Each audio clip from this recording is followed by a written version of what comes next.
Thank you all so much for being here. Thanks to everyone in the room. Thanks to everyone on the stream. This is week 10, which is crazy. So if you've been with us since week 1, you deserve a prize for spending your time digging through this massive text that is so crucial to us, but also crucial for grasping U.S. history and specifically grasping our contemporary reality, which bears so many tragic resemblances to this history that we're talking about, from debates around the Reconstruction amendments to the constitutional crisis that we are creeping our way into.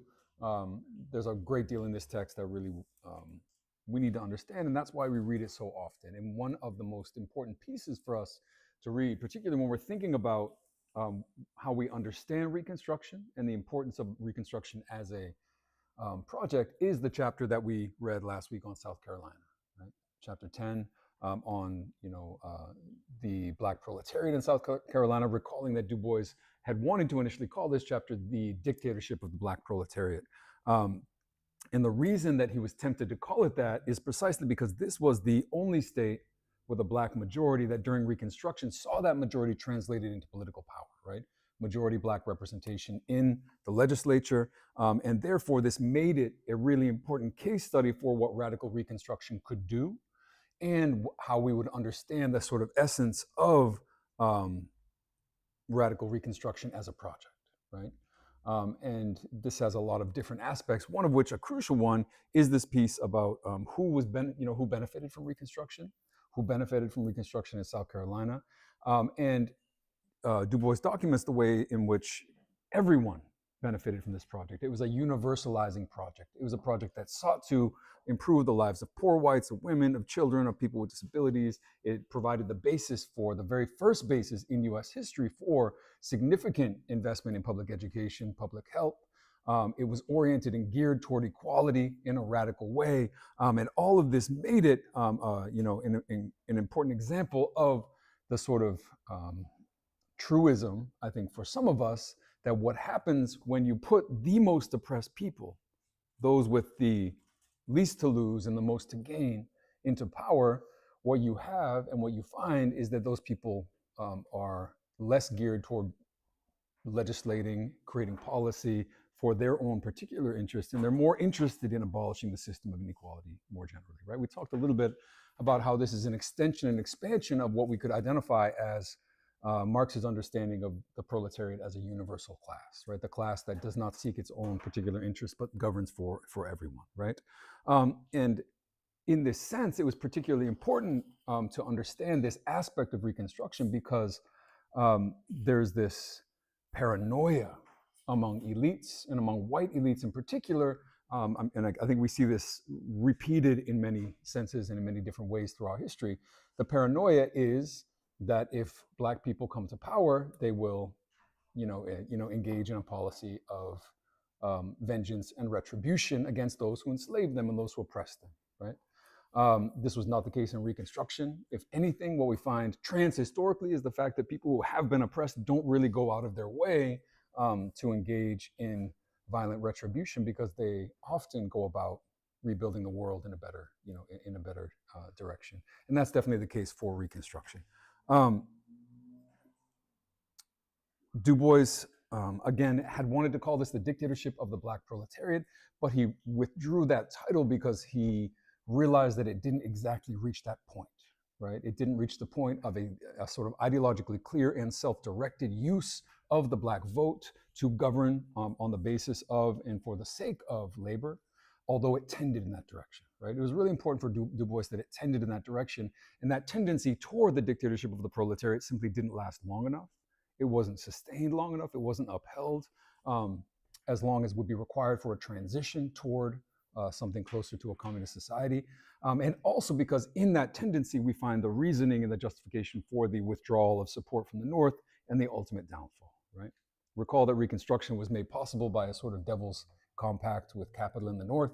It was the only thing that made Reconstruction and radical Reconstruction possible, and it was also the rug that could be then pulled out from under it, absent a different kind of force capable of upholding it. And so we talked about a lot of those tensions and those contradictions, and we also talked about the ways in which the what Du Bois calls the American blind spot of race has a particularly clear and important resonance in the case of Reconstruction in South Carolina, because it made it very difficult for workers in the North to identify this as a struggle that was part of their own, right?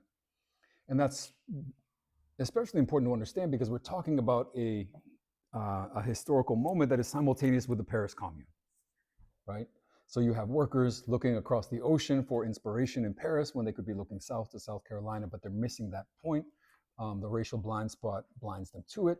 It makes it very difficult for them to grasp. But at the same time, the rich understood perfectly well how serious the threat to their privilege was, and that's why they fought against it, right? So once again, our enemies often know better, they see more clearly, and we need to learn a bit from the way that they understand these resonances.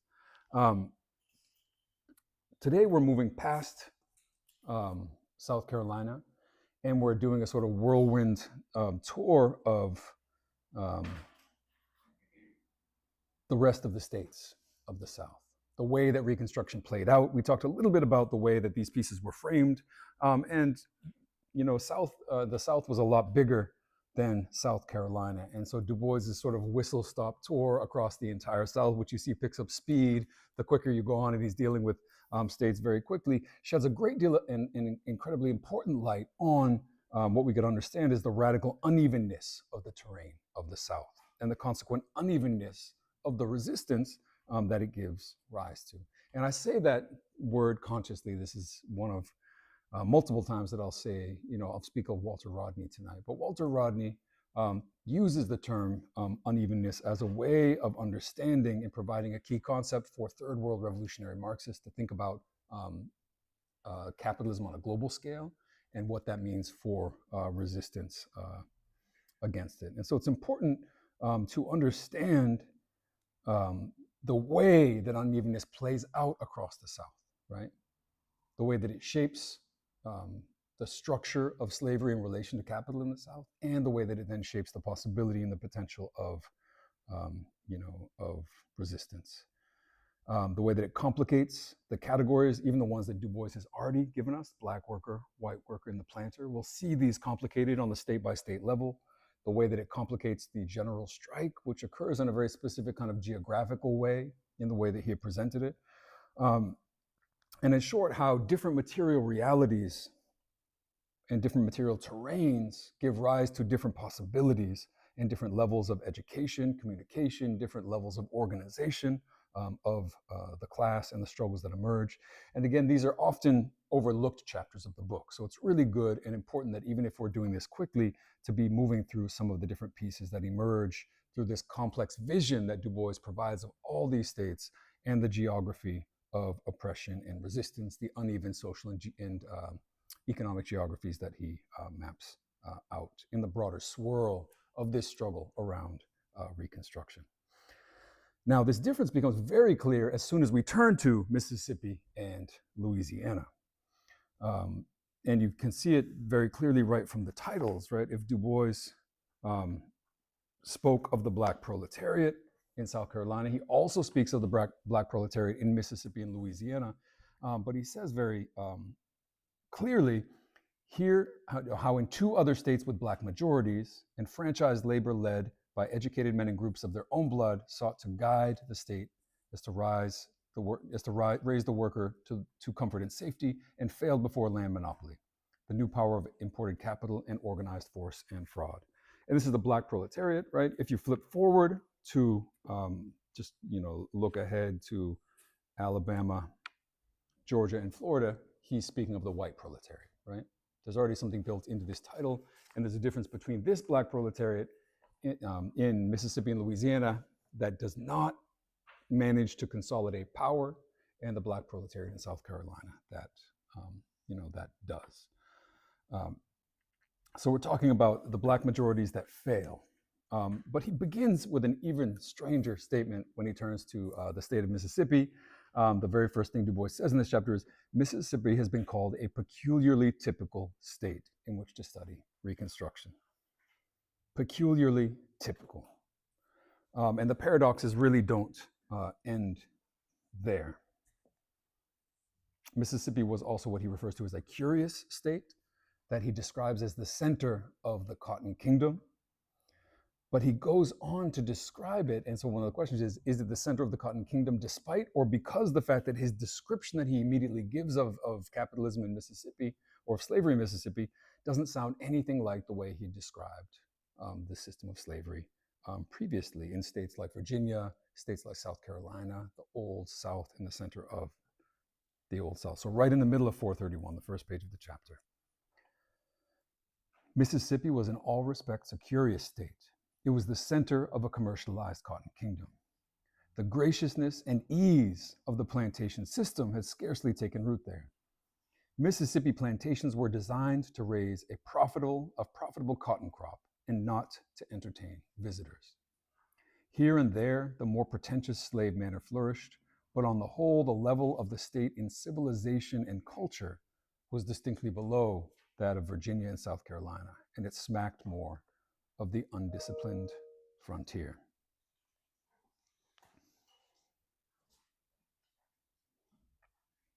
Culturally, there's no grace, there's no ease, there's no civilization. This is uncivilized space.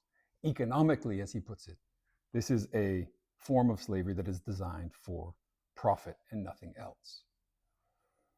And he describes it then finally, thirdly, as more of an undisciplined frontier, meaning geographically, politically distant at the fringe of society, far from the North, far from central government, far from the war, far from the center of the South.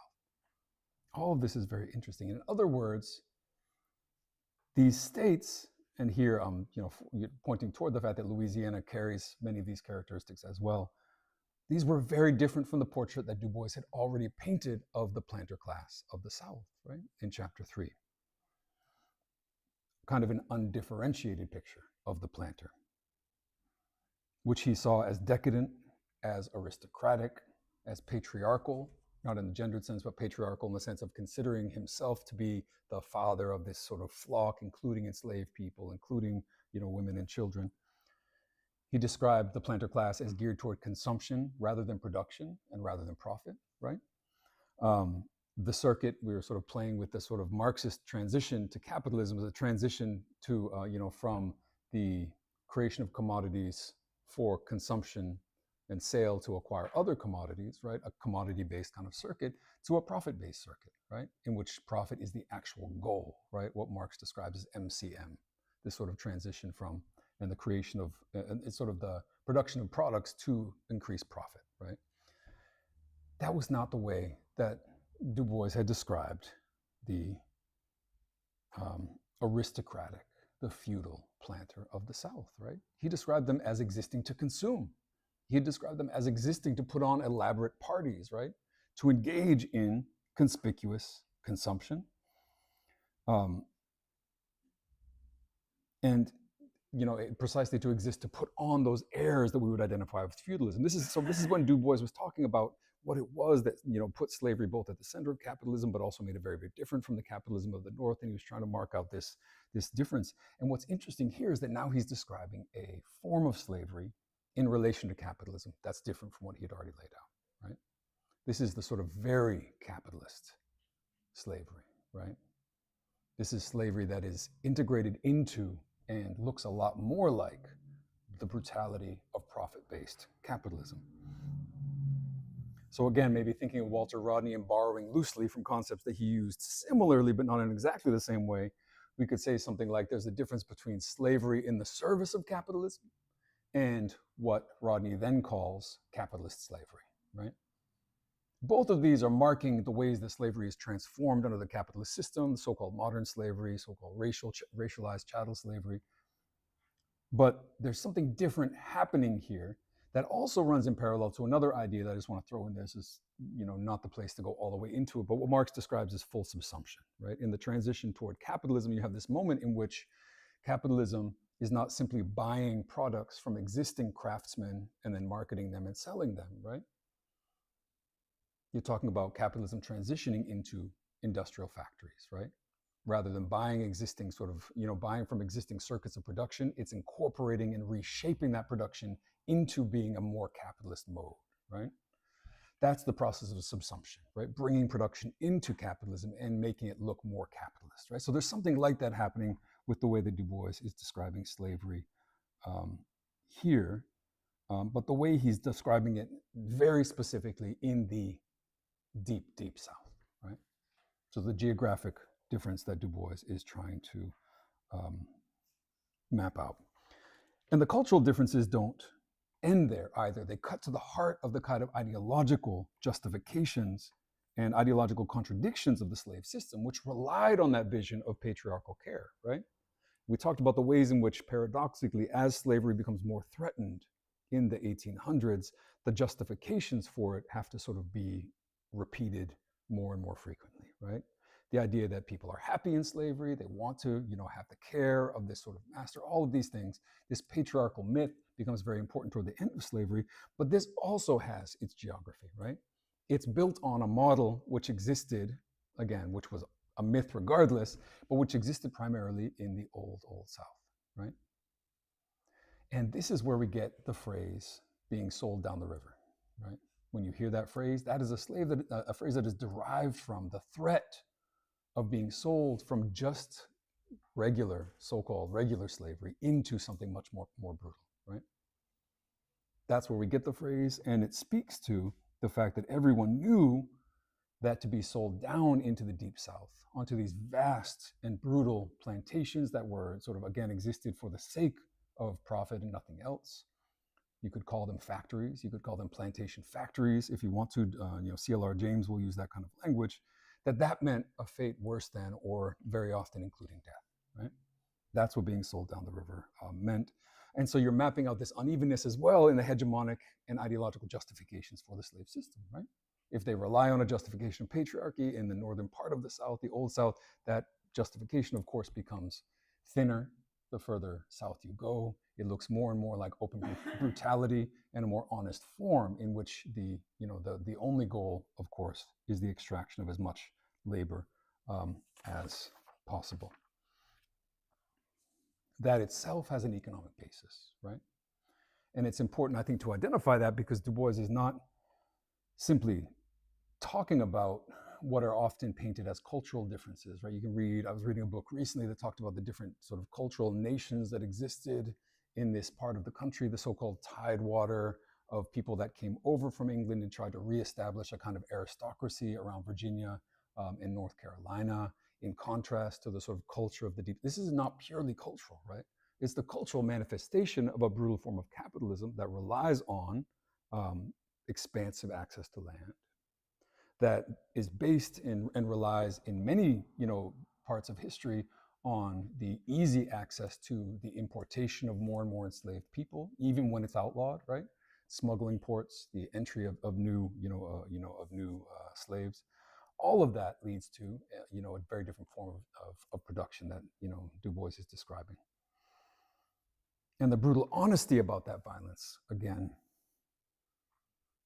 sets these planters in Mississippi, also in Louisiana, to some degree in Alabama, apart from the self-delusions of the Old South, right?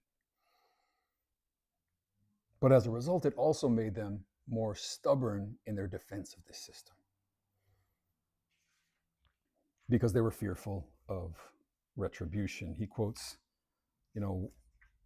one on the top of page 432 saying, if Black people get rights, you all had better be in Mexico, right? There's honesty about what you're doing, the sort of contradiction built into the sort of the guilty conscience of every slave owner here is on the surface. It's much less kind of sublimated. And indeed, as a result, as Du Bois describes it, quote, white Mississippi fought Reconstruction tenaciously at every step. This looked like refusing to even discuss suffrage at first. The debates in the initial Constituent Assembly, Du Bois emphasizes, centered on court testimony, right? Whether or not Black people would even be allowed to testify against white people in court, meaning that the question was very, very minimal set of civil rights, right? Something much, much less than political rights. And it also centered in ways that prefigure what's going to happen on the question raised by the war, which is what to do with Black people that are armed, right? And how this is a very controversial Peace.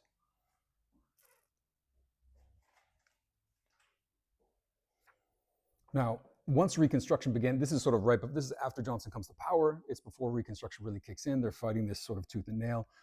But then what's interesting is that once Reconstruction begins in earnest, the strategy for control shifted in Mississippi. And we've already seen what will happen at the end, right? The so-called Mississippi Plan of full and violent disenfranchisement. That isn't the initial strategy, kind of ironically.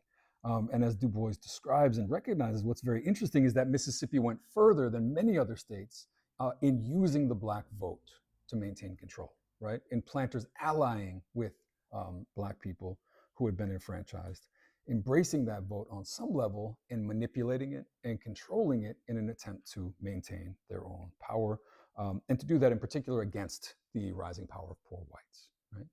So Mississippi has this sort of ironic embrace of the Black vote, strategically using it and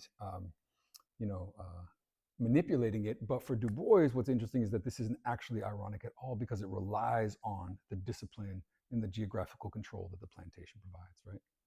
It is the existing discipline, the existing violence that the system was built on that allows planters in Mississippi to say, you know what, we can actually control these votes, right? We don't have to worry as much about Black people voting against us because we have such a structure of control built into the whole production process already. As a result, and this is the consequence of that Du Bois is emphasizing, the Constitutional Convention in Mississippi was majority white, right? So here's the crux of this chapter in a certain sense, or here's the sort of proof of it. If you remember, one of the elements in South Carolina that he identified as tending toward the dictatorship of the proletariat was the fact that a majority Black electorate, majority poor, voted for a majority Black, majority poor constituent assembly, right? He said that's not a perfect measure of anything, but it shows a sign of something like intending toward the dictatorship of the proletariat, because there's a consciousness there that poor people represent me, that Black people represent me as a Black person, right? That's not how it played out in Mississippi, and this is part of the issue at the heart of what he's trying to emphasize. A majority Black population in Mississippi elected a majority white constituent assembly, right? Through these mechanisms of control and power. And Du Bois goes back and forth. He sort of suggests that they didn't even try. He said they didn't even try to elect a majority Black legislature. And they definitely didn't succeed in using their sort of demographic majority to actually take power, right? So there's an absence of will, definitely an absence of success. But this doesn't mean that everything's going in the direction of the planters in Mississippi, because this is also the state, and this is where things get very interesting for Du Bois, this is the state where poor whites did the most in terms of attacking the planters, right? Using their power in the assembly to attack landed property. So poor whites in the Constituent Assembly allied themselves with poor Black people and disenfranchised 20,000 Confederates, right? That's a huge number. As Du Bois describes it, that's sort of like not just high-level Confederates, it's basically anyone that was involved in the Confederacy at all, in the Confederate Army at all, is fully disenfranchised, meaning can't vote, but more importantly, can't run for office, right? So this is a very interesting turn for a state where the planters are using this sort of domination and control. And so what you've got already, and this becomes a pattern throughout the rest of these states, is this question of how do poor Black people, poor white people, both of whom have these class interests that clash with the planter, both of whom are maneuvering for some kind of power, how do they play off of each other? How do they ally with each other? And how do these sort of constellations sort of play out? As we've said, this didn't work out in terms of building a Black majority or building Black power.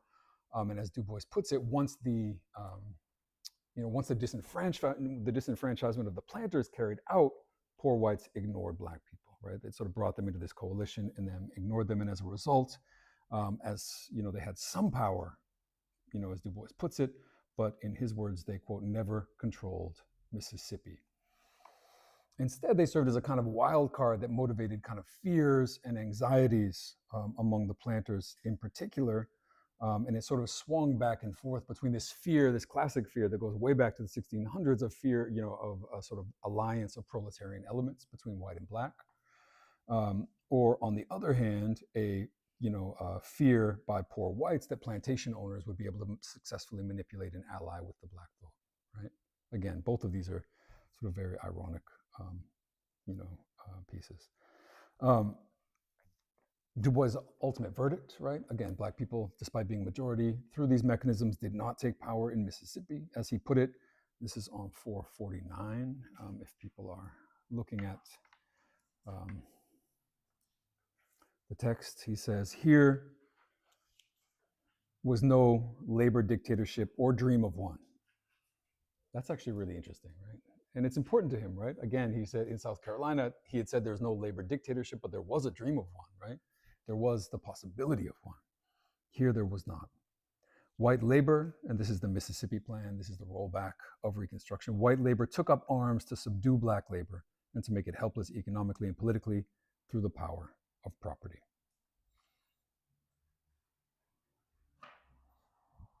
And again, bear in mind that there's a deep contradiction between the interests of poor whites and planters, right? This is a contradiction that Du Bois had brought out in chapter 3, between the fact that planters' goal was to reestablish black labor as the basis of the Southern system, and the goal of poor white people was to displace black labor, to become the labor force as a step toward becoming rich, right?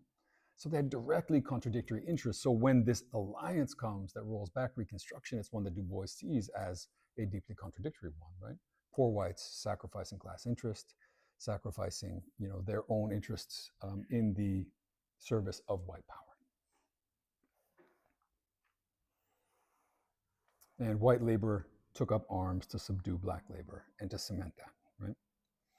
Now, on page 451, Du Bois turns to Louisiana, incredibly interesting and important and consequential state.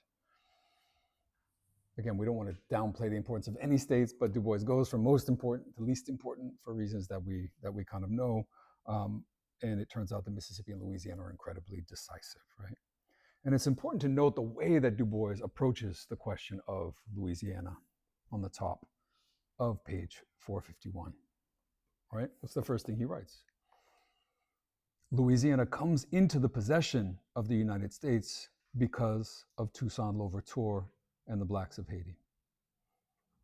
Because Toussaint Louverture and the Blacks of Haiti so broke the French colonial power and Napoleon's plans for American empire that he practically gave away French America to the United States and turned his whole attention to Europe.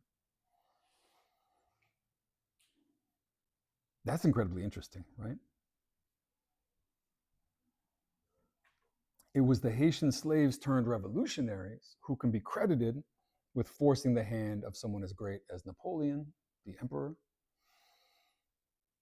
And if one of Du Bois' key contributions in this book, right, in Black Reconstruction, is his ability to grasp the agency and the power of enslaved people, C.L.R. James, who we've mentioned many times, this probably won't be the last time we mention him, did the same for Haiti in the Black Jacobins, right? We're thinking of maybe doing this seminar on Black Jacobins in the fall, which probably makes sense because of how often I bring up the book. And here Du Bois is gesturing to his kind of unacknowledged counterpart. He didn't know, again, that James was writing about Haiti at the same time that he was writing this book. But this, isn't the only aspect that kind of dialectically binds Haiti to Louisiana, binding the Haitian Revolution to Reconstruction, because of the position of Louisiana and New Orleans in particular. Again, this was French territory previously. Many former planters in Haiti fled to New Orleans, right, upon the revolution. Again, we're talking about a revolution that begins in the 1790s into the early 1800s, 1804. So these planters flee Haiti, they arrive in New Orleans, and they bring with them several incredibly consequential pieces of contraband. One is their own fears, right? They brought their own panic about slave revolution, which immediately became the panic of all other planters in the US South. I think we've talked about that already a little bit.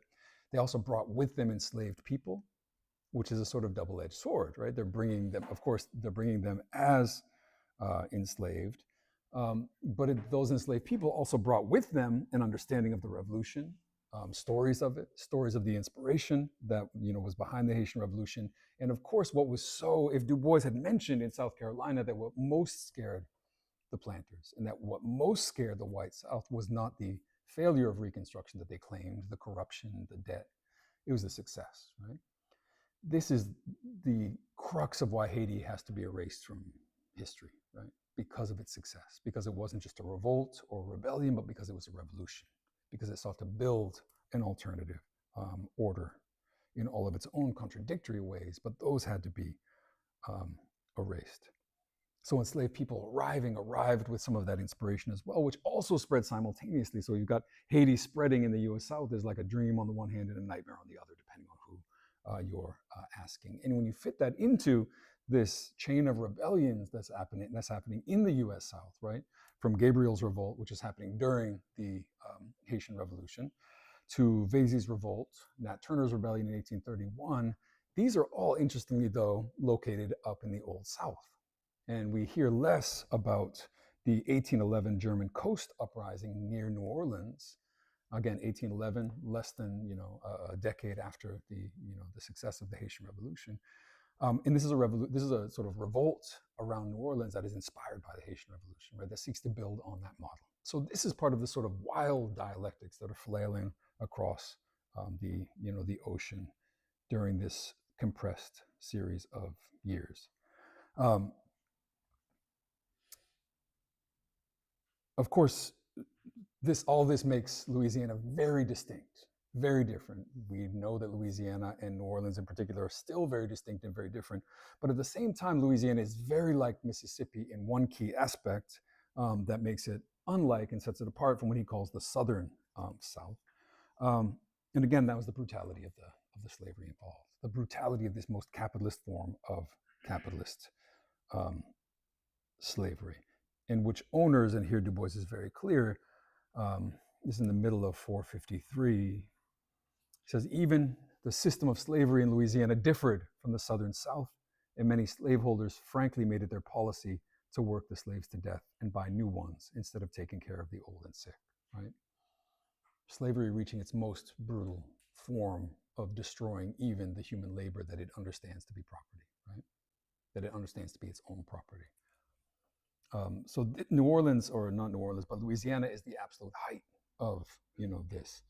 And its distance from the Old South also makes it a site of a great deal of political violence, which will be crucial. But this is also happening, and this is the other piece that makes Louisiana so distinct, in a context marked by a huge number of free Black people, right? And of mixed people many of whom are white passing, right? So you've got a far more complicated sort of racial framework than the traditional racial binary of, that predominates across the US. Again, this is a construction, right? This is not a biological fact. It's something that's built into politics and law, specifically and particularly after Bacon's Rebellion in 1676, right? Again, New Orleans and Louisiana is outside of that during this moment, and so the legal framework is different.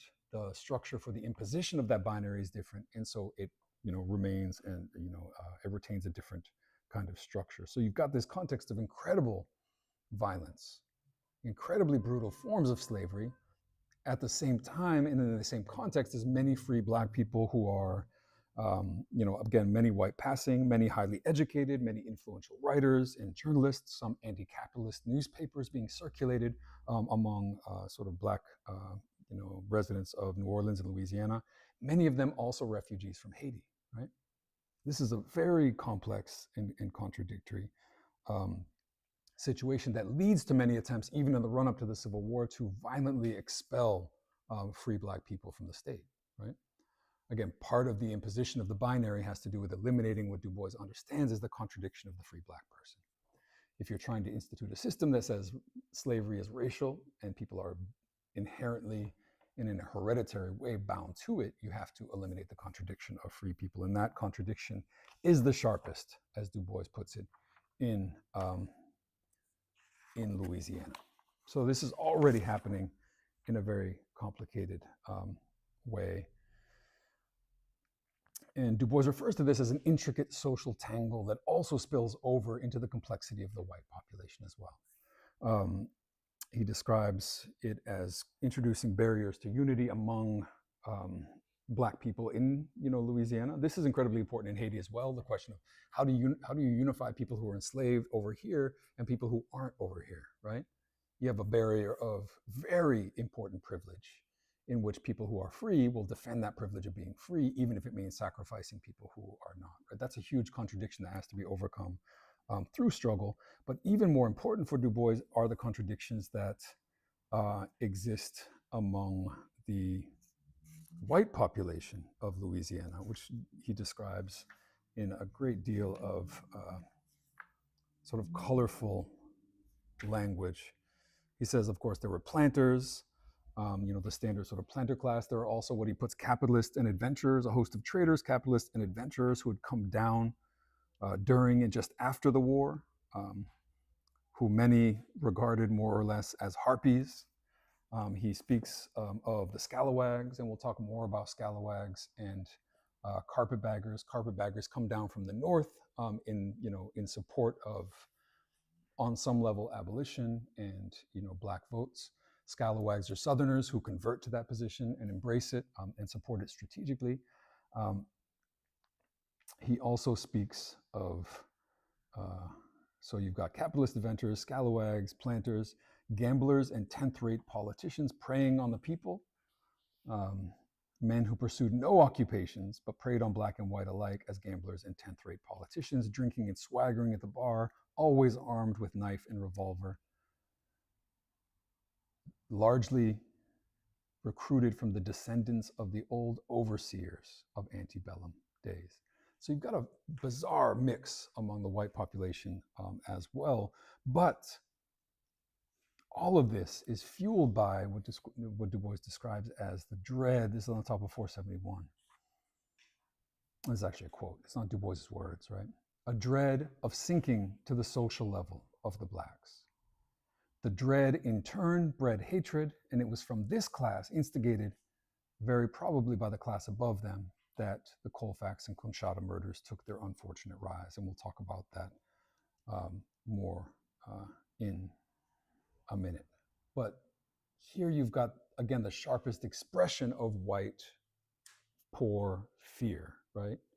Which is the fear of sinking below, right? The fear of being brought down to the level of those who are supposed to be at the very, very bottom, namely black people.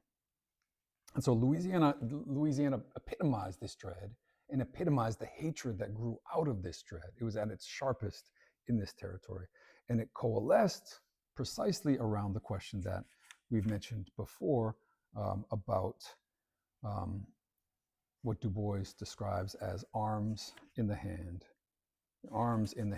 of Negroes. In other words, what to do with people who had been armed by the war, who armed themselves, and who sought to retain those arms to defend their own political project. This is on 482.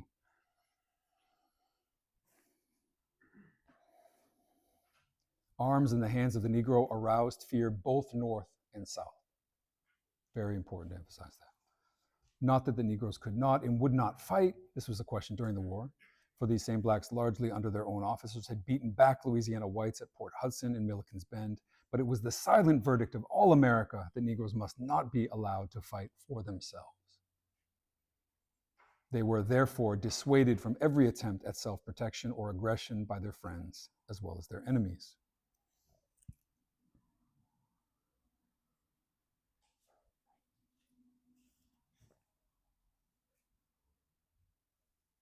The distinction that Du Bois is drawing here is very important between fighting, yes, but fighting for yourselves, no, right?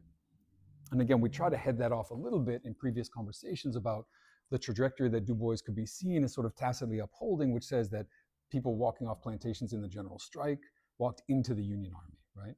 And to say that's important, that's crucial, but it's not the limitation of what was being imagined. And part of that is to say, in this period of Reconstruction, the dictatorship should not be limited in our imagination to the existence of federal troops either, right?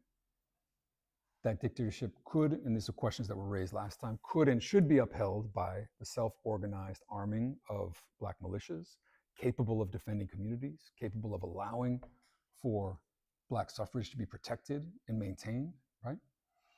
And that provides a qualitative transformation of what we understand to be the possibility of Reconstruction, its survival, but also the contents of what it means, right? We've talked about emancipation circuit. We've talked about these newer contributions that are asking the question of what else did Black people create and build in the camps around the Union armies? What understandings of democracy? What kinds of community? What kind of sort of reproductive labor in the broadest community sense was being done? That's the piece that this distinction points toward, right? You can fight for the Union Army to maintain the Union, but you can't fight for yourself in your own community outside of that.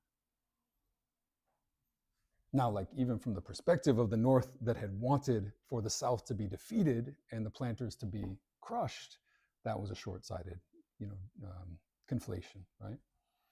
Or a short-sighted distinction to say that we're not going to continue to support,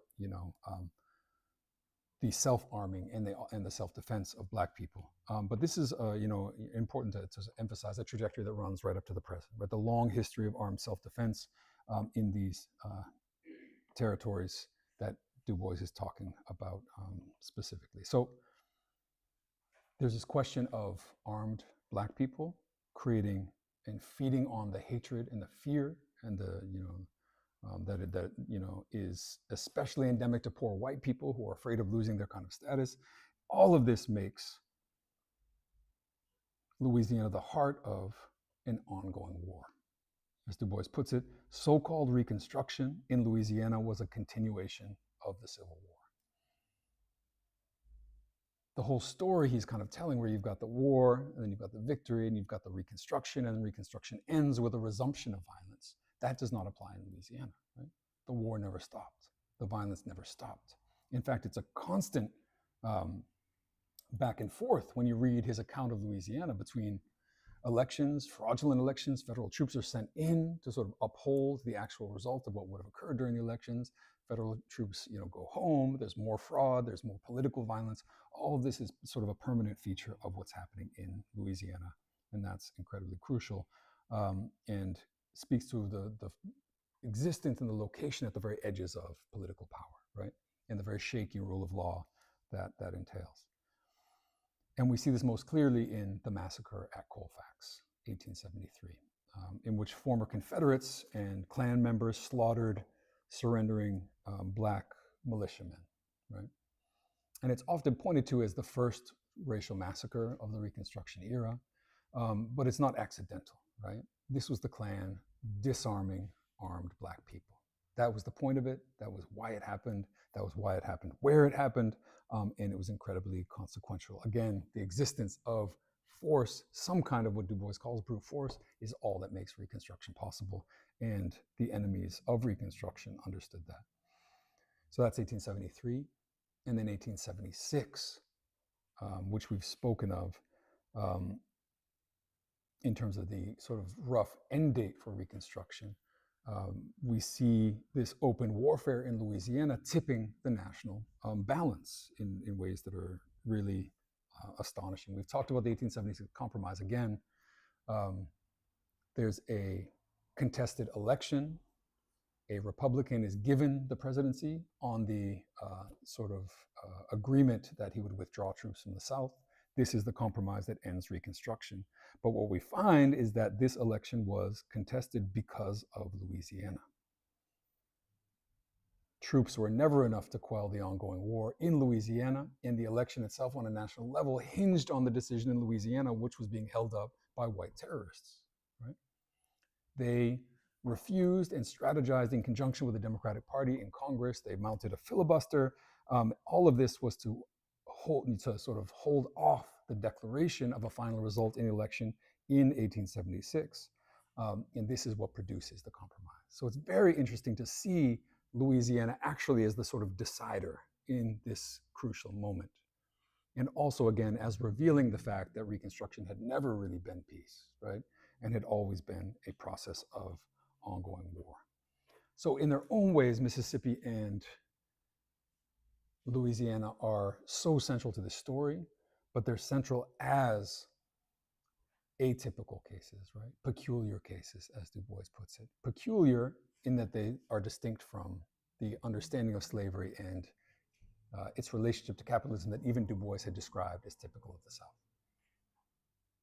So I think we can take some questions there before we kind of fly through um, the rest of these states.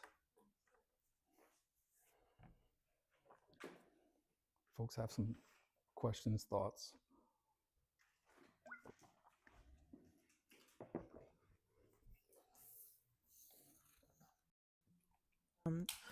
One thing that I noticed between the two states is, um, I guess for lack of a better word, is like the scamminess of sort of like white power. Like there's the discussion about Mississippi and the magical disappearing money, um, Mm-hmm.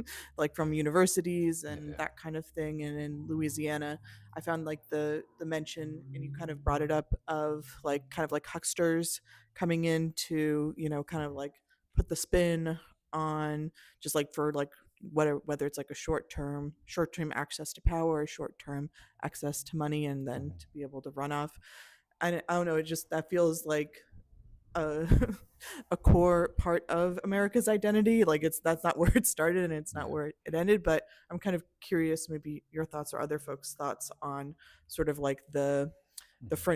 like how scams come up in like these frontier situations, and just sort of like, yeah, like this, like, yeah, the money Mm-hmm. obsession, um that we kind of see pop up in a couple of these cases.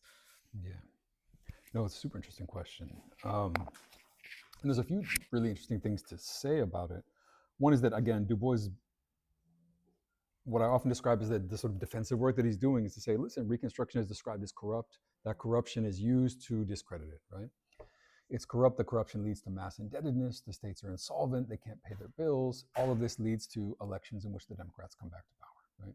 That's a sort of narrative, and it points toward the discrediting and the sort of suggestion that Black people can't govern themselves, that the whole thing was a mistake, that it went too quickly, right? Um, his defensive work is fundamentally to show that A, of course, there was some corruption. It was no more corrupt than white rule, right? That in many cases, he shows very clearly that it's white capitalists behind the scenes who are either encouraging corruption or participating in it directly. The majority of that corruption, and the indebtedness in particular, comes through the expansion of railways, right? Through these sort of rail monopolies, in which, just sort of the rough, sketches, what happens is that the states want railways to be laid. They can't afford to do it themselves. The companies use public debt to do that, right? The sale of state bonds. And then the states are on the hook to pay for that, even though private companies are getting all of the benefits from those rails. Um, that's all capitalism, right? For Du Bois, the corruption is capitalism, and that's one of the main takeaways from the text, is that in almost every case it's capitalism, and it's the extra legal pieces of what capitalism encourages, right? So when we're talking about carpetbaggers, right, we're also talking about people who may have been on the right side of some of the political struggles, right? They were on the side of Black votes, they were on the side of Reconstruction, but many of them were just Northern capitalists, right? Many of them were coming down, buying up cheap land, trying to take advantage of the situation and displace the old planters for their own benefit, right? So you've got all of these really interesting pieces, playing out. And this raises a couple of things. One is that in all of these cases, you've got something like the sort of shock doctrine theory, right? The war was a shock. It created a huge opening for capital to then enter, right? And what that means is taking advantage of the emergency to get away with things you could never get away with. That is endemic to this moment. Like, you can see it throughout the text. But the second piece is also maybe something more specific, which is that, again, the unevenness of the geography means that this is sort of more extreme, and always more extreme at the so-called frontier, right? When you get to the edges, when you get to the sort of porosity at the edge of the political system, its ability to uphold power, and this has huge implications, right? The war is happening in the northern part of the South for the most part, right?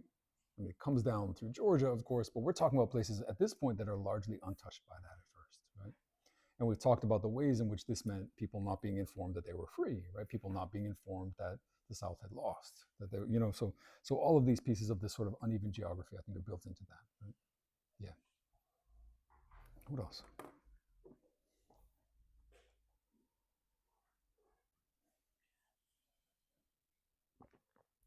Any other questions that people have on Mississippi, Louisiana, relatedly? Cool. All right.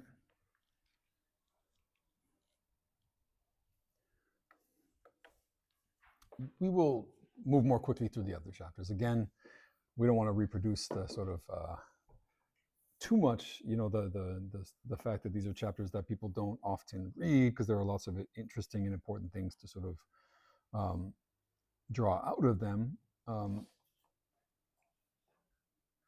But it is also nevertheless true that Du Bois himself moves quickly through them as well, right? And he does that for specific reasons, because they are less radical examples of what Reconstruction accomplished, and could offer. Also because they repeat key themes, right? He's running through many of these states and trying to show the same parameters, do the same material analysis quickly, and ultimately that they reflect many of the broader narratives about white betrayal and the use of violence and terrorism to destroy the Reconstruction project, right? So you've got a story that repeats, but they also, contribute key points, right? These are also chapters where Du Bois himself doesn't have access to that much material, right? And we've talked about that before. Like he himself says, I'm groping in the dark because of the destruction of the literature. And on these states in particular, he himself had to dig a great deal, and you can see where the sort of lacuna are in the literature. Again, when he turns to chapter 12, he's already talking about the white proletariat, right? He's already telling us that the primary actor in Alabama, Georgia, and Florida will be the white majority. And at the same time, these white majorities led to a complex dynamic, but ultimately to the same outcome, versus what he refers to at the beginning of this chapter as the considerable, this is a quote, considerable dictatorship of the black proletariat in other states. And here, this is where another key factor comes into play that hadn't been as important in other states. Recall that the profound breach that we talked about between, planters and poor whites was grounded both in class identity, in which the poor whites loathed, hated the sort of monopoly, the land monopoly that was established by the planters, but also the clash of outlooks, which was the desire for poor whites to displace black labor, right? They actually wanted very, very different things right after the war. Planters wanted black labor, poor whites wanted to be the labor that they had been excluded from doing. In these states, carpetbaggers, meaning again, northern, whether they're political leaders, political activists, capitalists who come down to the South, or scalawags from the South, take advantage of this breach to gain more leverage than they had in other states. And they did so often with the support of black labor, but ultimately this alliance is not sufficient to maintain Reconstruction, and then is broken down in the end and leads to very similar outcomes. In Alabama, this took the form of what Du Bois describes as a direct fight for mastery between poor whites and the planters. This is on page 488. A direct fight for mastery between the poor whites and the planters. And this emerges in Alabama as a sort of geographic distinction, right, in which poor whites are mostly in the north of the state and the black belt is in the south. Alabama is very divided in this case, right?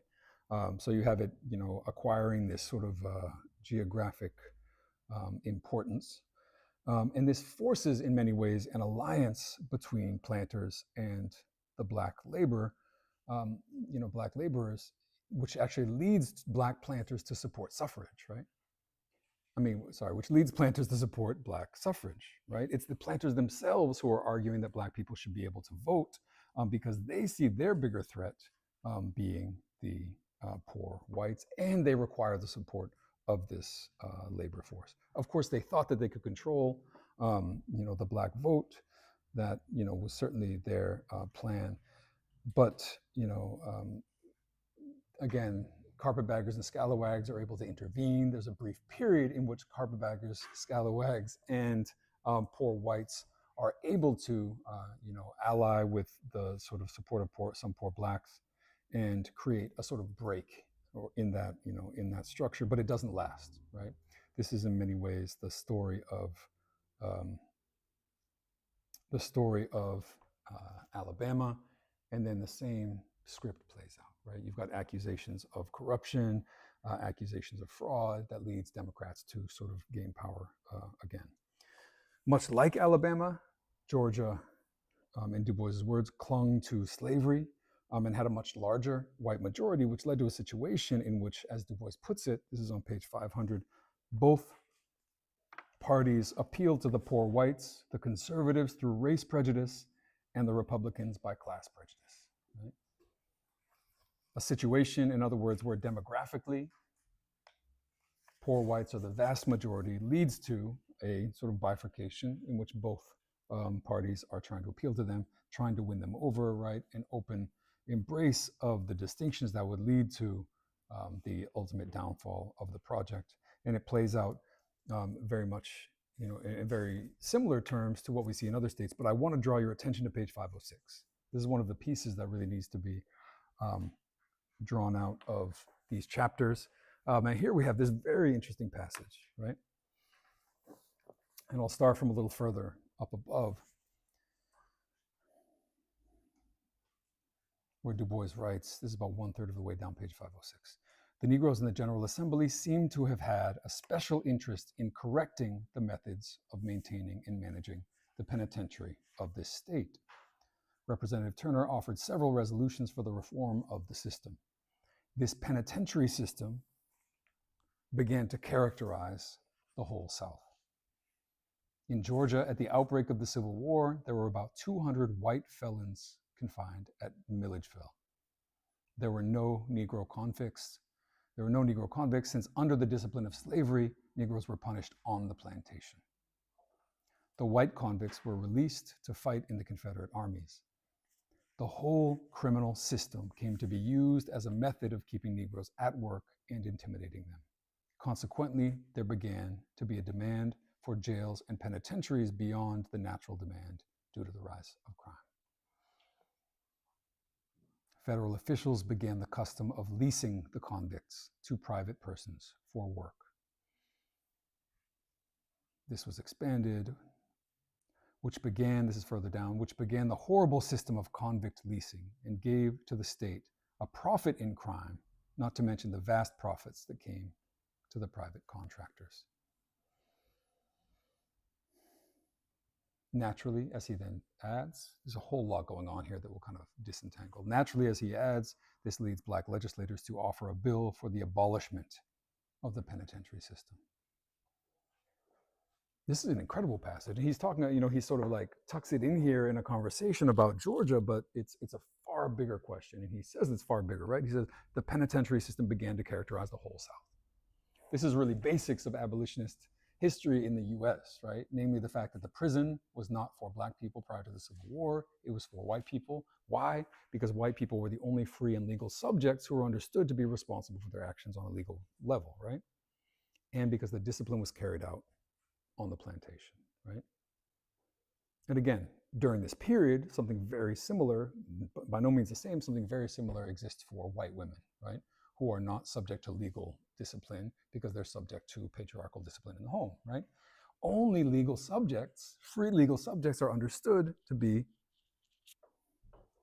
responsible for their acts in this way. And we've talked about the contradictions of the trials for insurrection during the slave period, in which people who were not considered legal subjects were nevertheless held responsible, right? It was a contradiction that revealed, of course, the contradictions of the system itself. Cool. This shifts incredibly quickly with so-called freedom. As soon as Black people were free and legal subjects, they began to fill the prisons. And they began to fill the prisons for very specific reasons. One was the desire and the demand for new forms of discipline to replace the old forms, right? This goes hand in hand with the attempts to keep people literally on the plantation by saying you can't be, traveling freely without a pass. If you don't have a job, if your children are not being apprenticed to your former master, right? All of these things are an attempt to maintain that structure. Where it's breaking down, and we see this repeated in the 1960s after the civil rights struggle, where discipline breaks down, new forms of fear lead to new forms of discipline, right? Fear about labor, but also fear about movement and fear about the mobility of this formerly confined class. So the prisons become racialized in this period. The 13th Amendment provides a very easy loophole for this, right? Those people can be enslaved if they've been convicted of a crime. The black codes provide the crime and the pretext for filling the prisons. The 13th Amendment provides the loophole for them then to be enslaved for private profit, right? Convict leasing is born out of this process. And Du Bois says a couple of very interesting things. Consequently, there began to be a demand for jails and penitentiaries beyond the natural demand due to the rise of crime. Again, this is something that it took many abolitionists until the late 20th century to realize and enunciate, namely the fact that there's no connection between crime and imprisonment, right? That there's another form of demand that's being generated. And it's because Du Bois was looking at a period in which that demand was very clear. Former planters wanted labor. They wanted cheap labor. They wanted labor they could control. If they were prisoners in prison and they could lease them by the day and work them brutally, they would do that, right? So there's a new market for that labor that's developed, and convict leasing is then born. And as Du Bois rephrases that kind of incentive, he says it gave the state a profit in crime, right? It created an incentive for the state to expand those prisons, right? It created an incentive for the state to arrest more people and imprison and incarcerate them. And private contractors were able to take advantage of that as well. And then finally, Du Bois says, very interestingly and very quickly, black legislators were like, oh, we should abolish this system, right? You had the first attempts to abolish prisons immediately upon their transition in function to a function of purely racial control, right? And all of this is happening very, very quickly in Georgia, but also across the South. Right? There's a very interesting anecdote here, which is that there's this, people have heard the myth of John Henry, right? The steel driving man who defeats the machine, who's able to, tunnel through a mountain faster than the machine and then falls dead. And there are many songs. These songs become then communist songs later on. But there was a book written not too long ago by a historian who was trying to figure out who this person was, right? Where was he? What was his actual history? And it turns out he was someone who was convicted and imprisoned not long after abolition in Virginia, and was actually leased, right? And leased out. And that's the origin of this story of John Henry. So Du Bois is pointing us toward this trajectory of the ongoing structure of discipline, the institutions that replace formal slavery, and giving us a direct insight into how convict leasing leads to early calls for abolition. Cool. I don't want to, spend too much time going through all the other states, but I encourage folks to look at them. Florida is very interesting because of the long history of essentially maroon communities of escaped slaves fleeing into the swamps, geography, territory playing a key role here, and establishing communities, egalitarian communities of, equality with indigenous people, right? And this leads to the Seminole Wars. This leads to the Federal Army invading, seizing Florida. And in this history, you see a lot of the very same pieces playing out. Although you do, very interestingly, in Florida, have a large, black population, but one which never, as Du Bois puts it, comes to self-assertion. And in which white rule ends up sort of tipping the balance, but in a way that, as he puts it, is only partially proletarian. And it leads to sort of a duel by outside, political leaders trying to come and intervene, and planters doing the same thing they do in all the other states, which is to discredit Reconstruction behind the scenes. Then you have this very interesting chapter, which I'm not sure how much people were able to read. This is a lot of reading for 1 week. But I'm always fascinated by chapter 13, the duel for labor control on border and frontier. The duel for labor control on border and frontier. And I'm really just going to raise, a bunch of questions and throw some points in on this chapter. Again, I encourage people to check it out. because the chapter, this is really where Du Bois is like throwing all of the rest of the states in, right? And so one of the questions that I always have is, well, first of all, we're talking about a duel for labor control. Okay, we're looking to control labor. Secondly, border and frontier. And then it's like, well, what is the difference between border and frontier in this framework?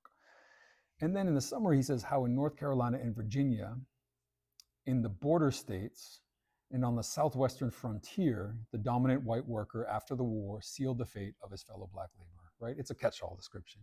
This is what happened most places, right? Dominant white labor seals the fate of black labor. But the description he gives covers almost all of the territories of the country. He's talking about North Carolina and Virginia. He's talking about border states like Arkansas and Texas. He also then starts to talk about the borderland between slavery and free labor. So he's talking actually about Virginia, right, which is very much Old South Virginia, Maryland, DC. He's talking about Kentucky, Tennessee. He's talking about Missouri. He's talking about all of these states and trying to fit them into this chapter. Again, why is he doing this? In part because he needs to put them all into this chapter. In part because there are very few records of Reconstruction in these states, and he says that multiple times. He says, listen, there's really not that much out there. He says people should look into these questions because I've looked around, and there's very little literature on these states. But there are a few parameters I think that he brings up that are important. Again, one being the edge, right? The question of the fringe, the border, the frontier as being on the edge of the limits of political power, and that opens up different questions, particularly in Texas, which I'll say more about. It raises questions of mobility, and specifically the mobility of labor. Again, Texas is a good example of this, the expansiveness of the settler system and the contradictory impacts this has on labor. These are states that in many cases Reconstruction was very, very short, right? Some states it was like a year, like actual radical Reconstruction. So it didn't last the 7 to 10 years that that it had lasted in other places. He notes it's framed different ways, but the sort of highland versus lowland tensions. Some of this has to do with Appalachia versus the sort of flatlands of a state like Virginia, right? Even the state of Virginia, as we understand it, but as many people may know, during or at the very early part of the Civil War, when Virginia secedes, Virginia immediately divides because the Appalachian Highlands become West Virginia as an anti-Confederate sort of territory. What's very interesting about that is that we don't necessarily think of West Virginia as like not a racist place, right? But we do think of it as a place which is an incredibly high concentration of poor white people, right? And so embodying all of those contradictions, but also embodying the proletarian, sort of opposition to the planter class of the sort of lowlands and flatlands. Texas is the one that I did want to sort of mention particularly, and then we can go on to having a little bit of a discussion about all of this. And the discussion can be more far-ranging, right? We can think about the entirety of the Reconstruction experience because we're going to be moving toward its downfall next week. But what I do want to throw into the conversation quickly about Texas is, firstly, that bear in mind that this is essentially Mexico. It was really only seized a couple of decades before this, and it was stolen through a white settler invasion, epitomized by this sort of memory of the Alamo. And I love to talk about the Alamo because it's such an amazing sort of like white participation trophy kind of logic. It's just like building your whole sort of identity around the fact that you actually just lost this battle here because you decided to invade and then you got attacked. Anyway, stolen from Mexico, stolen by settler invasion, very, very new part of the country. And Texas meant, and the expanse of land, that Texas in the Southwest represented, meant huge amounts of opportunity for poor whites, right? And again, Du Bois has this way of tacitly recognizing the importance of settler colonialism by saying, listen, this myth of opportunity is actually almost true where this land is available, right? And that's because there's this contradictory way that space works in relation to capitalism. Capitalism requires a kind of compression of space and control over that space. That's what the plantation does so well, right? Labor can't go anywhere. labor has to work, right? I mean, those are the two, those are the two pieces of slavery in particular. But under normal capitalist conditions, the enclosure of labor, the inability, say, to migrate or to move or to have access to other property or land, makes that labor available as proletarianized to the producers, right, or to the sort of capitalists. Um, what this means is that, say, capitalists on the Eastern Seaboard throughout U.S. history have had this, contradictory position of not wanting expansion westward, right? Because expansion westward means their laborers are leaving, right? And it creates a difficulty and a problem for labor discipline, because if you are trying to drive down wages, for example, or make people work harder, but those workers can just leave or go claim land in the West or go sort of like, expand, further away from your production. That's a contradiction that undermines your own economic interests, right? So Texas is, embodies in some ways this expanse that creates a very tight labor market, right? And that has implications in terms of a higher demand for slavery. People are moving their slaves west to Texas also to keep them during the war, because this is also a territory in the Southwest that's actually furthest from where the war is touching, right? It's one of the last places to actually abolish slavery. It's one of the last places to actually sort of ratify the sort of Reconstruction amendments. This is a place that, of course, the general strike of slaves doesn't touch, because that's happening very, very far away. And it was also a crucial smuggling route, right? So this is where you get to the frontier fringe piece, and it becomes very important. As Du Bois describes it, this is on 553, it was the highway for sending cotton and other goods to Europe by way of Mexico, right? It was also the highway for smuggling in enslaved people after the global slave trade had been banned. And finally, all of this points in one direction, which is the fact that Texas and other fringe territories are really where the Confederacy opens onto the slave empire that the Confederacy is dreaming of, right? And therefore opens onto the imperial consequences and the imperial aspirations of the Confederacy that we'll talk about, and the imperial consequences of Reconstruction's defeat. All of which is crucial for understanding the state today and for understanding how we look at Reconstruction as a global project, right? The Confederacy wanted a global empire. Its expansion into Texas was part of trying to build that global empire. The defeat of Reconstruction plays a huge role in building a different kind of empire. In the 20th century, again, Du Bois writing in the 30s, this is what he's concerned with in many ways, is how the defeat of Reconstruction opens the floodgates for US imperialism, right? And that's where this frontier border, which again resonates with how we think about migration and other questions today, questions that pose the same questions of labor that were being posed, by slavery in these moments. The fact that there is a southern underground railroad that is moving out of Texas and into Mexico, right? All of these things speak to far bigger questions that we don't often ask about, this period when we think about it in strictly US-based terms.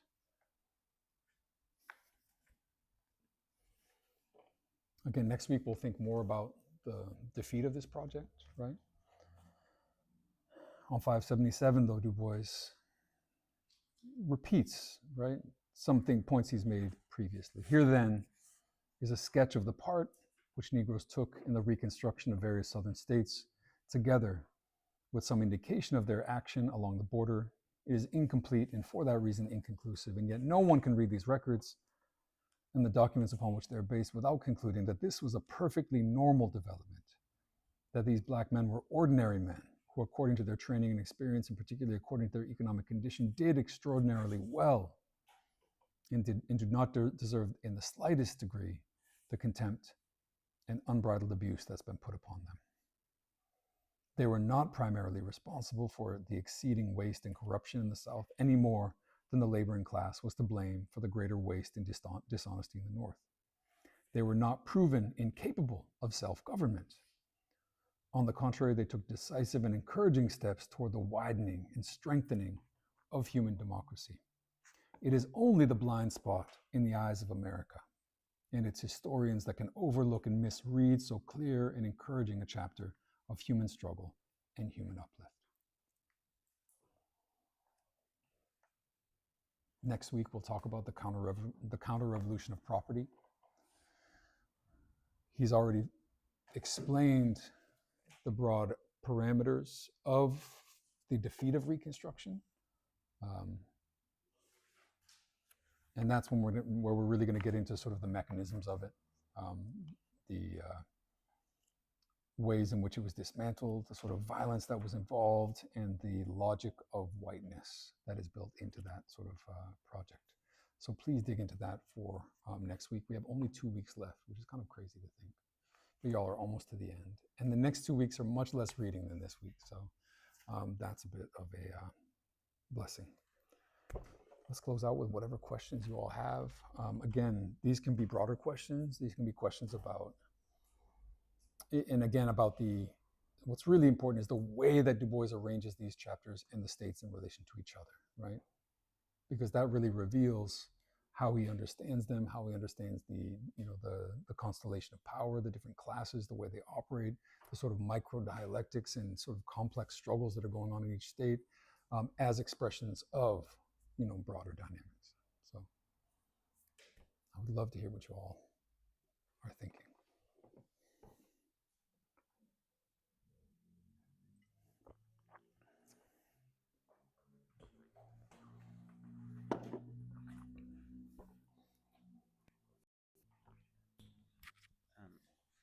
I have 2 questions. The first is just, have there been, are you aware of like further research on some of these states, folks trying to reconstruct missing archives, and anything that you recommend? And then thinking about like Western North Carolina, maybe parts of West Virginia, and then certainly like Texas and the border states, like if there's anything to say about the role of indigenous communities in the process of Reconstruction, places where there's like a larger Cherokee population in Western North Carolina, other places, and like whether that yeah, just that thread throughout the book that we're always like, oh, and this is missing. Yeah.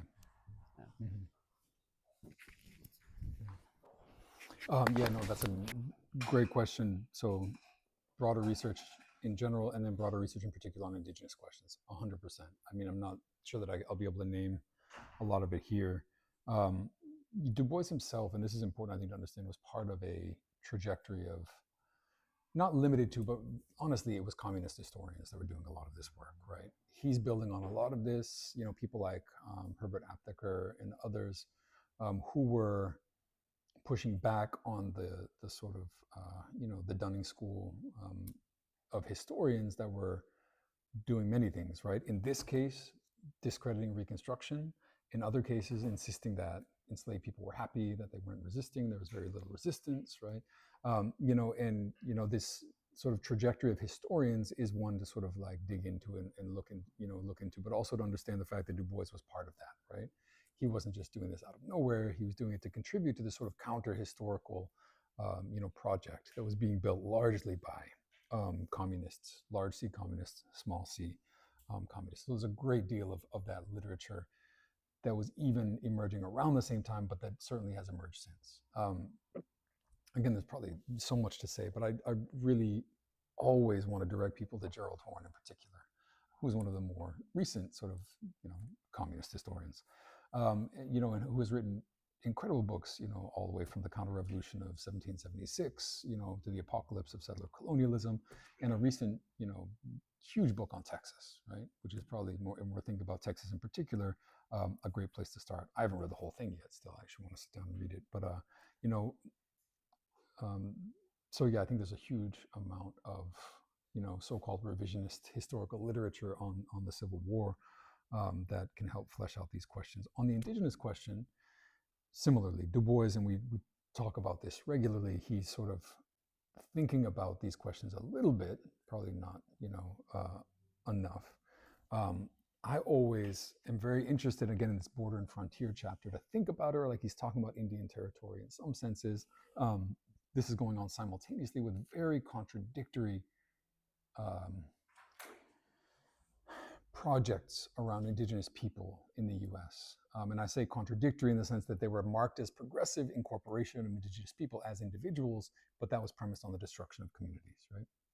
So we're talking about like the Dawes Act and these sort of like, homesteading, projects that were meant to, again, be a counterpart to Reconstruction for indigenous, communities, but which meant, in many senses, the destruction of them. The one interesting thing that's worth bearing in mind is the fact that he always emphasizes the fact that Appalachian people are heavily indigenous, right? He mentions that. He says the people, when we're talking about poor whites in Appalachia, we're talking about people who are, undisclosed, amounts of indigenous, right? So, you've got the displacement by force and by violence, which is, again, we mentioned this last week, I think, right? Moving to sort of so-called Indian country, bringing with them enslaved people who then become citizens of their nations in very, again, interesting and contradictory ways.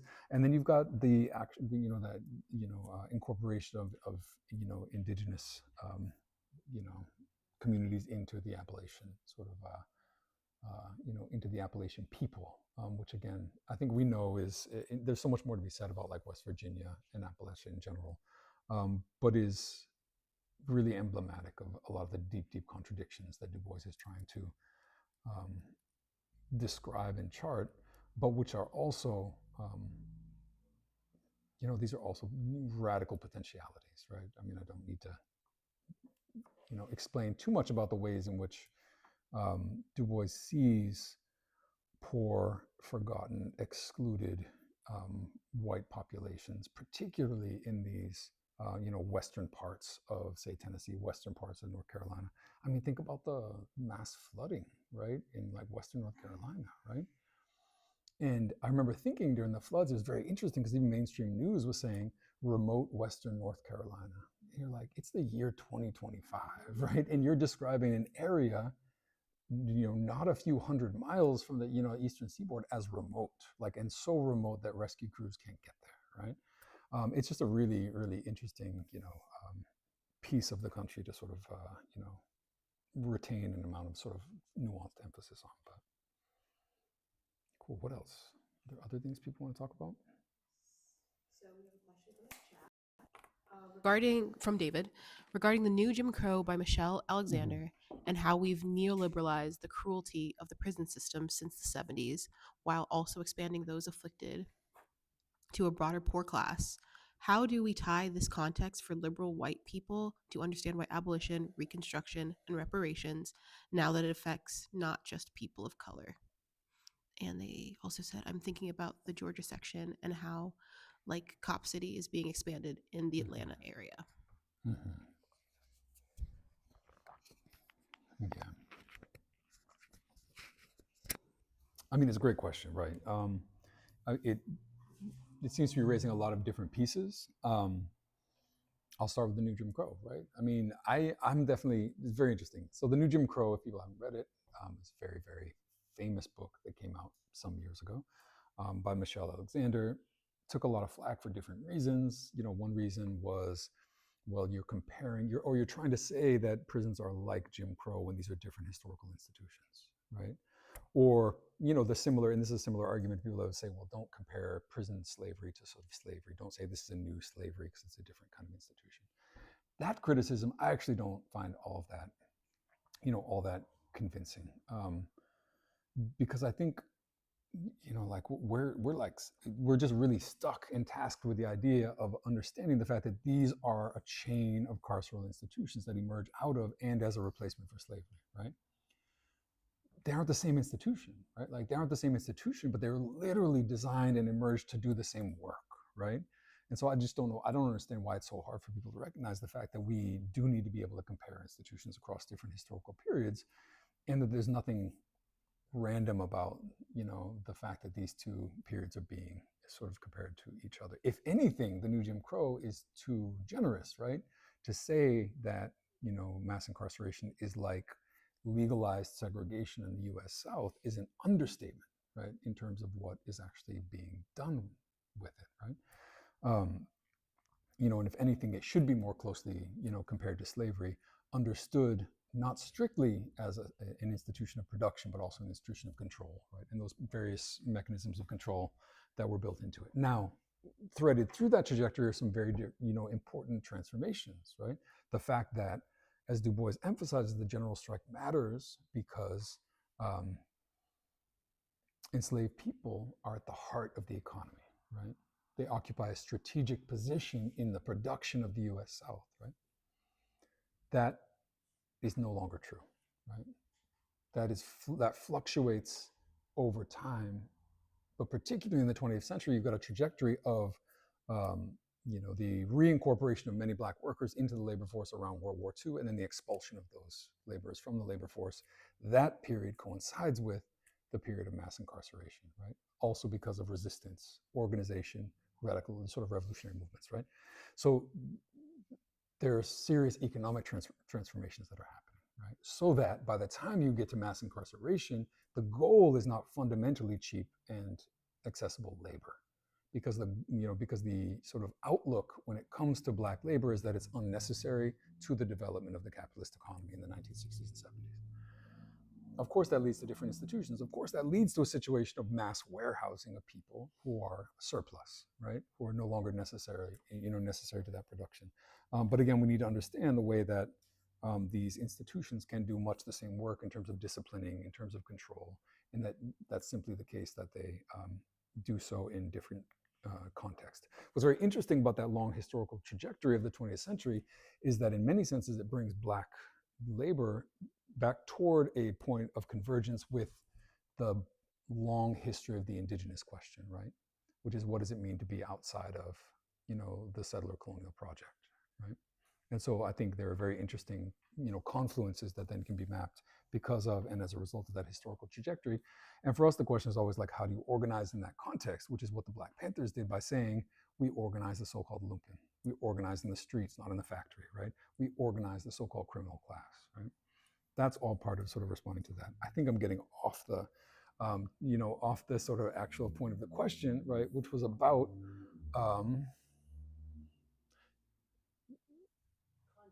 it was about what was also about like this, one important piece I think was about this question of what do we do in a context in which mass incarceration is a, white supremacist system of mass incarceration has become so cancerous, right? That it transforms and reshapes all of society, and of course sweeps in many, many different people who are not black, who are not the original sort of like inhabitants of the post-Civil War penitentiary. That's an incredibly important piece. And it also needs to be understood on its sort of historical terrain, which is a terrain in which, again, which is very interesting, right? Like the new Jim Crow, and again, like I didn't get back to the piece about how I actually, I don't follow all the criticism of the new Jim Crow. The other criticism is that it's a little too liberal. I mean, it's very liberal, right, in a lot of senses, right? That's I think the best critique you can make of the new Jim Crow, but it's precisely that liberalism that allows it to play a role in fracturing what had been the 90s consensus around mass incarceration, right? It was not the only reason. Many organizers, including Critical Resistance and other abolitionist organizers from the 90s on, helped break open an understanding of mass incarceration as a crisis that needed to be dealt with. And the historical terrain since has seen a dramatic decrease in the prison population, right? This isn't to be sort of celebrated too quickly, right? Where, a massively over-incarcerated country, and also a country that has seen the replacement of incarceration with ecarceration, with other forms of surveillance, with other forms of control, and the sort of dissimulation of the prison into various forms of life, right? So you've got ankle monitors, you've got probation, parole, all of these forms of being in the system, and the disenfranchisement, which is increasingly going along, hand in hand with those pieces, all of which, again, speaks to this post-Reconstruction period, right? Dramatic disenfranchisement, specifically targeted at communities of color, specifically operating around so-called criminality and black codes and the neo-black codes like crack cocaine, sentencing guidelines, right? Those are black codes because they're identifying with no basis a sort of mandatory sentencing for a certain kind of drug that is specifically associated with black people, right? there were laws in the US South and the Black codes that said if you stole chicken and watermelons, the punishments were this, this, and this, right? The laws are written for Black people, right? And written, through a racialized lens of what it means to target in a so-called colorblind way Black people. So the struggle on that terrain has been unfolding. It continues. And I think abolitionists today need to draw upon an understanding of that continuity, right? I don't think we get away from thinking about those connections. And if anything, what we need to be thinking about is the ways in which abolition needs to be, taking, deeper lessons from Black Reconstruction in the sense of understanding the unfinished project, right? Understanding the fact that what happened is you tore down slavery as an institution without transforming the land tenure system, without dispersing, access to that. So you maintained a proletarianized, mobile population that had to be controlled in different ways, that was susceptible to being controlled in different ways, and that led us to exactly where we are today.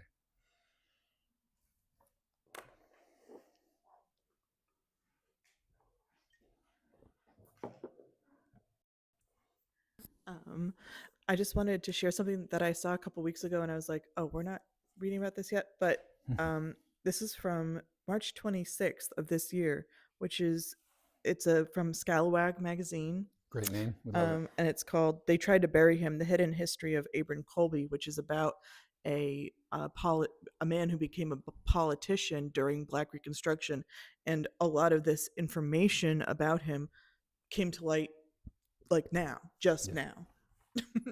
Like in the last couple of years. It includes some like interviews with his family members, essentially, right? I'm like, what is the word? The people who came after him. And it's fascinating. It's like quite good. So that's just to answer your question about like there's still like the archives are not undug, or like they need to be delved into. And I think in some kind of creative ways, I also think about like there's a lot of really interesting work being done around grave markers and like how to identify historically Black cemeteries in the South, and like the plants that were used, and how you're by doing like like ecological assessment of land, you can find grave sites because of the plants that were used. It's like pretty fascinating. A lot of that's happening in Florida, I think, in particular. So those are just two little resources I wanted to share about ongoing history making. No, that's great. Thank you so much. So Scalawag is a great new magazine. I'll take it as an opportunity though, because it's very interesting to me. And these are actually chapters where, I mean, the category, like there's a reclaiming, obviously, there's a reclaiming of Scalawag, right? In that title of the magazine, you could reclaim Carpetbagger in a certain sense. Du Bois, and this came up in previous iterations of this seminar where people were asking, well, is Carpetbagger good or bad, right? Scalawag good or bad? Well, they're both categories that are created as pejoratives used by white Southerners to attack people who are perceived as being too sympathetic with Black people. Yes. They're also categories that Du Bois uses in very, they're both kind of catch-alls for very different kinds of people, which I suggested earlier, right? Carpetbaggers were also parasitic capitalists who are being opportunistic and coming down and manipulating political power. So it's like the Southern critique also had this sort of weird basis, but it's not true in the sense that the reason that they were opposed was that these were so-called outside agitators, right? That were on the side of Black people. Similar with Scalawag, though, and in these chapters in Alabama in particular, and I mentioned the rupture between the Carpetbaggers and the Scalawags in that chapter. And in that case, it's far more, again, ambiguous, because the rupture emerges because Scalawags are not really for equality in that context. They're for, Black suffrage, they're for Reconstruction, but they're also for segregation, they're against intermarriage and miscegenation. So there are all these interesting complexities that go along with these terms that maybe pushes against their being reclaimed in these ways. But it's also like the natural product of the fact that these terms are used so broadly, right? And they're deployed as pejorative, therefore they're going to be catching many different tendencies as well. So that's really interesting pieces on the question of the Scalawag, which also becomes like mainstream. Like I grew up and people would use this term in cartoons, and I was like, what is this word? And then you find out the history, is, I mean, we've already talked about being sold down the river today, we talked about Scalloway, like all of this is the mainstreaming of white supremacy. Sorry, I feel like I jumped the gun on that question. But this is not, I mean, this is kind of freewheeling, but I was so struck by that passage you read on 453 about, or it just said, like, even the system of slavery in Louisiana differed from the Southern South, and many slaveholders frankly made it their policy to work their slaves to death and buy new ones instead of taking care of the old and the sick. And it's so striking because, you know, like, I obviously in some ways it's so far away, and in some ways it feels like it is so familiar to like the way work is now in the United States for a lot of people. And of course, well, yeah, I guess my question is this distinction you were making between slavery and service of capitalism and capitalist slavery.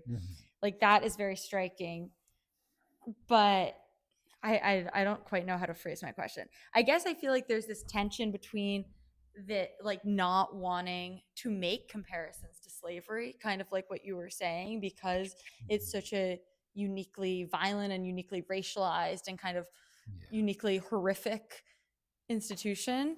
But then on the other hand, it feels like there's like some sort of strategic or like something important about drawing certain like lines, and it feels like there's something strategic about being like, look, we all, or a lot, I hope everyone, you know, sees slavery as this horrible thing, but, you know, definitely not everyone sees capitalism as this horrible thing. And like, there are these I don't know, I feel like there's just there's this tension. It feels like, I'm not articulating this well, there's this tension between not wanting to compare anything to slavery and then seeing these ways in which like there's some sort of strategic use in making these certain comparisons. And I just don't know where you would draw the line in terms of like appropriateness or sort of inappropriateness there. Yeah, no, I mean, it's a good question. I mean, I think the fact that you're asking the question in the way that you're asking it is very symptomatic of where we're at today, right? Which is like, is it appropriate, right? And I think Du Bois doesn't look at it that way, right? He's like, what's reality? Like, let's look and let's understand what the actual material, not just material, also ideological, also sort of affective differences might be, right? And so very early in the book, he says, listen, slavery is like wage slavery and different, right? Here's where they're similar. Here's the ways in which, and he's talking about poor Southerners living in worse material conditions than enslaved people, right? He's like, materially speaking, some white people are worse off. Here's how wage slavery and slavery share. And then he says, here's what's different, right? And what's different is what he puts the sunkenness, the absolute subjection, you know, the absolute, you know, like, you know, subjection to the will of another, the way that, you know, so he's describing very important differences, right? But what he's not interested in I don't think, is like a sort of, you know, like forbidding certain forms of comparison because, right? You know, I think he wants to stay very much on the terrain of being, you know, being analytic and material about these questions. And I think this is similar to the Jim Crow question, like the new Jim Crow, like how do we think about systems in relation to each other? And yeah, like, I mean, capital destroys nature. And part of that nature is the humans that it destroys, right? Capital destroys human bodies. I think there are really important conversations around, I mean, it's really important conversations around sex work, right? Where it's questions of like, well, who is selling their body, and aren't all workers selling bodies and materiality, and how do those connect to sort of like, you know, other important pieces? But capital destroys human beings, right? Reproductive labor is the work of putting those human beings back together so they can come back to work the next day, right? And you've got moments in capitalism, in, you know, where capital is destroying labor too quickly, and that becomes a problem. And so capitalism in the long term and collectively has to figure out new ways to either protect the labor or make it healthier, or understanding that when the labor is healthier, it will work better, right? So there are these sort of Keynesian economics is part of like, thinking that a healthier and better educated workforce will also, be a part of that, in part because capitalism is also about this sort of, um, you know, uh, cycles of consumption, but it's got a contradiction built into it, right? Which is that capital wants to get rid of labor because that's its cost, but it also can't get rid of labor without losing the source of its profit, right? The problem of the rising organic composition of capital through technology, right? Too much to get into here, but again, it's like, capitalists want to use technology to make things faster and cheaper, to sell more, to make more profit, but every time it does that, it's hiring fewer and fewer people, and the source of its profit is declining, right? And all of this also runs in parallel, and this is where the comparisons are very clear, to the contradictions of colonialism, right? Sartre and Fanon identify very clearly this intrinsic contradiction of colonialism, although they're not talking as much about settler colonialism in the Western Hemisphere. They're talking about colonialism that relies on labor more, because this is kind of a spectrum of colonialism.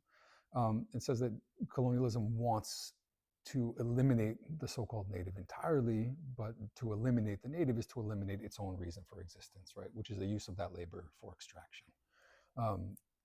And that's been true from the very beginning, right? Again, from the Spanish colonists who destroy all of the living labor in the Andean region because they're just trying to extract resources, right? So again, I don't think those comparisons are, far off. I think the sort of like moralism that says we can't speak of these things in comparison to each other is deployed far too broadly, right? And it's deployed in ways that are incredibly destructive. It's deployed in ways that say, well, no, like, chattel slavery is the only real oppression that matters. And indigenous scholars saying, no, indigenous genocide is the only thing that matters. And the reality is, again, when you look materially, these are communities that went through many of the same things in different geographies, in different moments, in different sort of arrangements, all because of what capital is trying to accomplish, in those moments and, in the easiest way possible. So that's a good question. Yeah. Cool. Maybe we can take them both at once, and then we can wrap with this. Yeah. Okay. So that passage that you read, what's her name? Natasha. That reminded me of Peru, and like that you brought up the Andes, where servitude is like you work the person till they can't no more, and a lot of indigenous people were dying even just like like when they're being transported, and that with that it's like capitalists or even colonists, like they don't really think about like humanity at all, right? They're just only thinking about profit, and how wrong and bad is not really like in their dialects of like of human suffering, but just their pocket suffering, right? And I think like that like disconnect when we talk about like how even like Du Bois or even like we talked about Maria Tegui have to be cold and understand like and explain capitalism or explain capital in the terms of the people that is going to read it, that are that do that.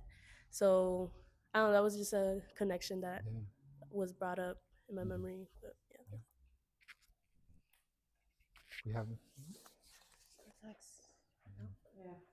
All right.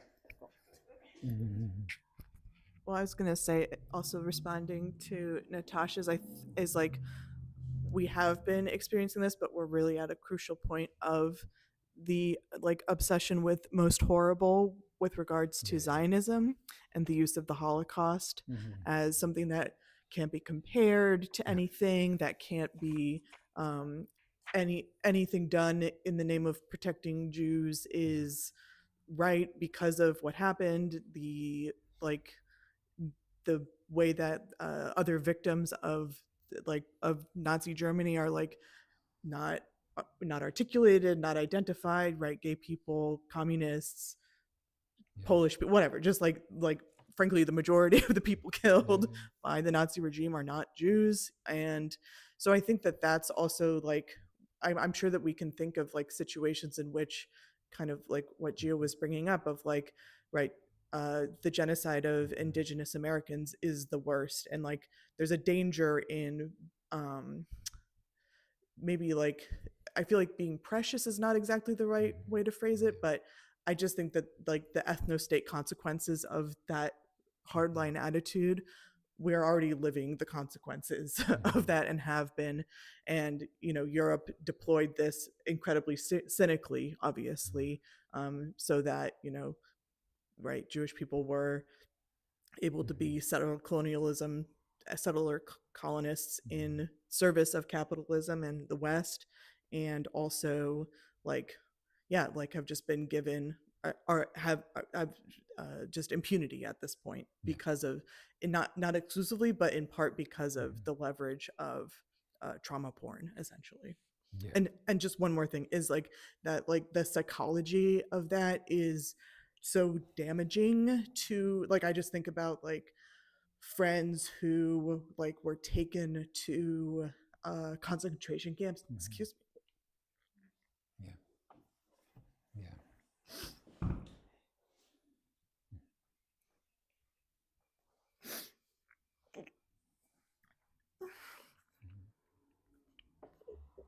and basically like God, like psychologically tortured into thinking that they're always in danger, and that like any violence committed in their name is legitimate.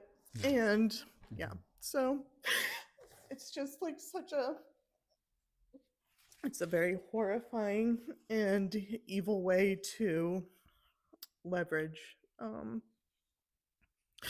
tragedy, essentially. So yes, sorry. No, thank you so much for the question and the reflection. And I think I think you're 100% right, and you're pointing toward because there's a lot more criticism of or awareness of the dangers of comparison than the dangers of like this imperative to not compare, right? This imperative to say, we call it oppression Olympics sometimes, but that doesn't really get to the seriousness of it, which is to say, like, there are certain fundamental things that cannot be compared to others, right? And of course, in the present, Zionism is really that, right? And you're seeing the concrete manifestation. And to be super clear, right? Like, Zionism is a brutal reshaping of Jewish identity, right? Not least of the victims of Zionism are Jewish people on a global scale, right? And if you look at the history of the emergence of the Zionist project, this is a very active project that involves convincing Jewish people worldwide that they're not safe anywhere, right? And that's actually a very recent project, right? Particularly for American Jews who didn't think of Israel all that much until a few decades ago, right? But it also involved, right? It also involved Jewish terrorists attacking, staging attacks in Iraq, staging attacks elsewhere, to drive people to Israel as the safe haven, right? And Zionists have, from the beginning, seen the diaspora as a threat to Israel, right? The existence of the diaspora, and the two logics, right? Diasporic, Judaism and Israel are contradictory logics, right? And so it's required this. We've talked about how it's required a sort of brutalization of Mizrahi Jews and their identity, right, and their ability to identify as multiple things, including Jewish, right, and Arab, and Iraqi, and Palestinian, right, and that's all made possible by this reduction to the fundamentally non-comparable, which is the Holocaust, right? And so I think you're absolutely right, and it's a very clear crystallization of it. It's not the only crystallization of it, though, right? Because I also think very clearly about the fact that not, like 8 months ago, 6 months ago, we had a resurgence of this logic that says, why should Black Americans care about Palestinians, right? And it's not the same, right? But it's very inhuman, right? When you think about the consequences of it, because it's saying me as an individual who has been brutalized or as the sort of inheritor of brutality should not ethically identify with this other community that's being brutalized and genocided, right? And why? Because of this identification I have with being American, right? Which is, again, a very new project. It's heavily a post 9/11 project of conscripting Black people into American patriotism, and being relatively effective in doing that over the course of just more than 20 years. And so it's similar when you think about the structure in that kind of way, right? The structure of conscription, built on and using opportunistically these logics of the fundamentally non-comparable, and that's where it really it seems super destructive to me to say this or that, historical oppression is the basis for the inability for us to have solidarity in the present. And I think, again, needless to say, that's something Du Bois would reject out of hand. He would look at the material histories and the structures that emerge, the tensions, the contradictions, the fact that these played out in very different places in very different ways, and that at any given moment in human history in a certain place, someone can be the most oppressed and the most brutalized, and simultaneously across the globe, someone else is, right? And the fact that when we're building solidarity, the point is not to sort of revel in those differences, but of course to build beyond them. But thank you again so much for your intervention. And again, Zionism is something that we should be reading into and across this text for sure. Yeah, that was something that like the export and import of like these like oppressive tools. Mm-hmm. Like we talked about like the other the what I was saying, like the import and export of oppressive tools, how like right different programs of AI that Israel's developing and using against Palestinians being brought up as surveillance here in America. Mm-hmm. And how like even like the prison system that we read about today being like transported to other places in the world, what else can you say about that? Yeah, no, I mean, I think you've said it, right? And again, this is a long history, right? We're talking about the ways that, again, Aimé Césaire identifies very clearly the Holocaust is a great, vast boomerang effect of colonial brutality returning to Europe that occurs on a material level of techniques, and other, the learning and the development of techniques of extermination and inhumanity. But it also occurs on the level of this dehumanization that happens when you're justifying it, right? When you're saying, oh, well, people are dying in Palestine, that doesn't affect me or it doesn't matter to me.